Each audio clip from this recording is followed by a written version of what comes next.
Okay, so Halloween episode in March. What'd you think? Uh, it's interesting.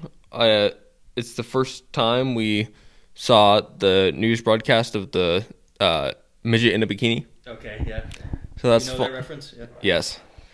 Um, so that's pretty cool that we see that in the Halloween episode. I think it's kind of interesting. I think it's pink eye, even though they only it's like weird. It's like their internal temperature is like 50. And it's like you'd be no one's alive at that point when your internal temperature's at that point. And he's like, it must be pink eye. It's like, no, something else is going on.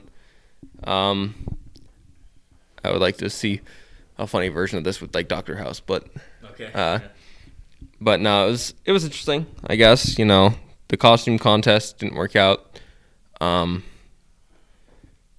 feel like some people know who Raggedy Ann is, but I don't fucking know who the hell Raggedy Andy is. It's a 70s kid's toy. Raggedy Ann's the doll, and then like Raggedy Andy's her brother, and he's the male version. But it was more popular back when like my parents were kids. So, yeah. Today, I still know who that Raggedy Ann. I still know that. Yeah. But I don't know. I feel like You don't know the Raggedy Ann expanded universe or whatever, cinematic universe? no, I don't really care about that. I feel like Ann is just it's been like kind of historical, but the Andy part is just kind of dumb. Because guys would rather play with like Matchbox cars. They don't want to play with a doll. Yeah. But who knows? It could be like Barbie and Ken, that kind of BS. But it's interesting how Chef seems like he's all ready to like dish out damage, and suddenly he's just like gets zombified, and we don't even see it. Yeah. And then becomes like Michael Jackson, I guess, Yeah. like Thriller. But instead of like the actual song, he's just talking about making love the whole time. Yep. And he's like, even though I'm dead, like I can still make love, and like judging by the fact that you're dead. And he's like, even though my heart doesn't beat anymore, which he specifically says, in my mind, I'm pretty sure it'd be hard to make love. You'd be trying to make love with the soft, like penis, I guess. Yeah. Than something that's hard, because if your heart's not beating, then there's no blood rushing to that area. Right. Yeah. So it'd be kind of difficult. But other than that, the whole space station crashing is just like a very short bit, I guess. I guess it's just what you had to do to kick off the episode, and it was the quickest time we saw like Kenny actually, I guess, die, Right. even though he came back. Yeah. The whole like Worcestershire sauce thing, it's kind of weird. I don't understand how that would cause zombies mixed with embalming fluid. Right. It doesn't make sense, but whatever. You got to do something stupid. And it's cartoons, so the logic doesn't have to apply. But I would... the whole thing about, you got to kill the original zombie to bring everyone back. Yeah. And they're like, oh, don't decapitate people. And that's what they were doing. It's like, that means that half the town is dead. Right. Yeah. I doubt that's going to be addressed in the next episode or any episode after. It's probably just meant to be a one-off thing, but I don't know. It was an interesting episode. Yeah.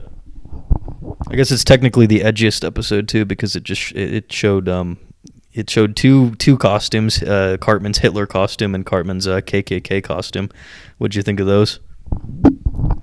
I find it funny how like Cartman was dressed as Hitler, and they showed him like this video of like how Hitler was bad, and he's like, I want to watch it. Like, you have any questions? He's like, I want to watch it again. That was awesome. Right. And he was like imagining himself in Hitler's place. Yeah. I was like, I guess it's kind of funny, the kid's imagination, but Cartman's kind of like an asshole, so it makes sense. Yeah. But it's kind of weird how the counselors at principal, I think principal is like, let's make you a ghost costume, and you would think that you with all the cutting you would like kind of cut around and make the hood not kind of pointy. Yeah.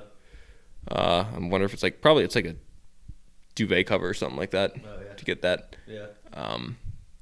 So it's just a normal sheet, it would go over the head flat. But it's interesting, and then also how Cartman supposedly thinking he's a ghost, but just was a Klan member's outfit, and then somehow stumbles and trick or treating into a house like filled with Klan's members. Right. It's kind of interesting. Yeah. I guess. Did He's the only one they give candy to because he looks like them. Yeah. But yeah, what do you think of early Cartman? Do you think he's annoying? His voice is different, and he acts a lot more like a kid than he does in like the later seasons. Like the familiar Cartman's a lot kind of they like revamped his character later on. So what do you think of this like prototype of him? I don't know. Like, he still comes across as an asshole, which, you know, is his kind of character. But I haven't seen much of the later stuff. I've seen clips, but, you know, he does seem kind of like more tame, I guess, kind of in a kid's mind. Like a bit of innocence. Like, you know, he doesn't understand. He thinks it's a ghost costume, but anyone should know. Yeah. If you know what Hitler is, you definitely know what the Klan is. Yeah. There's, you know, it's there. Along with, I guess, bad groups or bad people. Bad people would be Hitler, and bad groups would be the Klan. Yeah. And the Nazis. Yeah. But, you know, I guess it seems pretty tame compared to the stuff I've seen of later. Yeah. Aren't you like the real life version of Cartman though? Isn't that you? That's like your spirit animal. It's like when he was talking to Kenny. Isn't that like how you and our other friend were? You know, that exchange you guys had about homelessness or whatever. You know, where he's making fun of him for being poor. Isn't that like the same dynamic you have in real life? Well, I feel like with Cartman, he's just trying to be an asshole about it. Me, I sometimes just poke fun, just like, you know, because he's no longer poor. He's no longer homeless anymore. Yeah. It's just like, you know, it's just as friends, we kind of joke about stuff. Yeah. Like, apparently we're joking about how me being rich when I'm not. But I guess that's just now my role. And I guess I'm not. But that's like with Josh, is that I guess we can stereotype him as a homeless man. Okay. Because he's been at one point. So it's just, I guess, you know, friend stuff. But yeah, I'm not trying to be an asshole like Cartman is actively trying to be. Okay. So I wouldn't say he's my spirit animal. So that's the difference, is the intention. You're just kidding, and he's being a dick just to be a dick. You think? Yeah, because if I was joking, then if Cartman was joking, he wouldn't be like, you know, say it once and he'd be done. But if he's trying to be that sorry about it, like he drives it home. He's trying to like repeat it twice or 3 times to Kenny just to try to see if Kenny will react. Yeah, like he's trying to get a reaction out of him, which is not what you would do if you're joking. If you're joking and it doesn't land, you just ignore it. You just let it go. But if you're trying to be an asshole, you're trying to get a reaction. Yeah. You're trying to see what buttons you can press, how you can get someone to react. Yeah. And that's what Cartman's doing. And compared to me, I just do it once, and if it doesn't land, I drop it. But that's it. Have you noticed the 90s South Park trend of just having a bunch of random shit happen for like stupid reasons? Like that's a lot of the episodes so far. Is just, you know, oh yeah, zombie apocalypse because of you know, Worcestershire sauce, and you know, just that type of non sequitur humor. Yeah, I've noticed it, of course, but you know, it's interesting when you try and have something like when you're not trying to have a story that flows over every episode. You kind of have to do something like that. I feel like, like,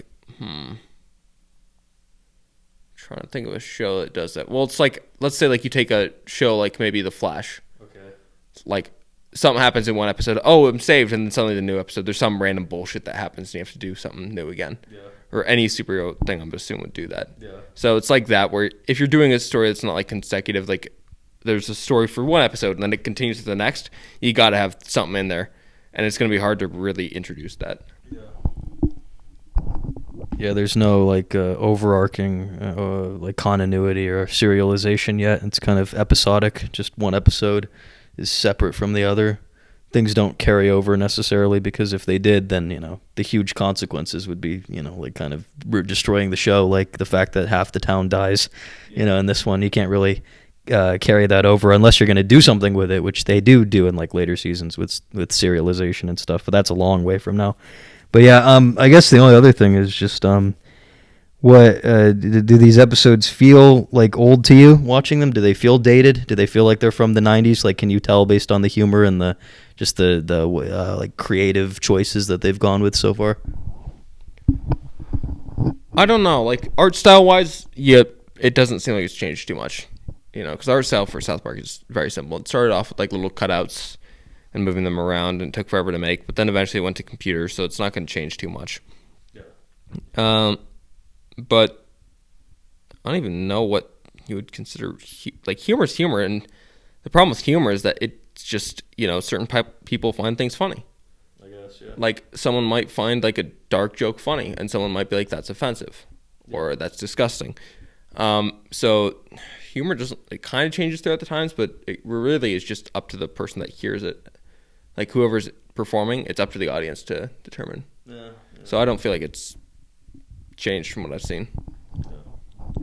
Well, I think it has changed, and I think the big change is 9/11. You know, the jokes in this are a lot more like lighthearted and kind of like stupid and not as political or like social. But then after 9/11 happens, you'll notice when you watch the post 9/11 South Park episodes that everything kind of becomes a lot more heated and divisive and controversial, and it becomes more about like trying to push that envelope. Right now, it's still kind of like a parody of like a kid show or like an old sitcom. Like if you've ever seen episodes of like the Brady Bunch or something, it's like it kind of takes that style of writing, or like Leave It to Beaver.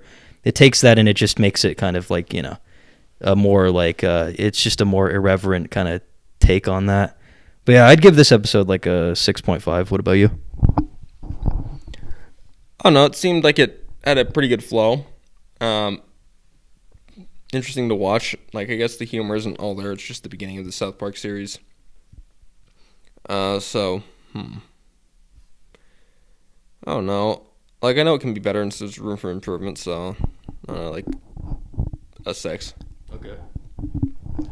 I do like these old episodes though because they are kind of nostalgic, and it's interesting to see how it all got started. But yeah, it's just the writing. I think South Park the best episodes they do are when, you know, there's interesting stuff going on in the news, if they can comment on something and make it accurate and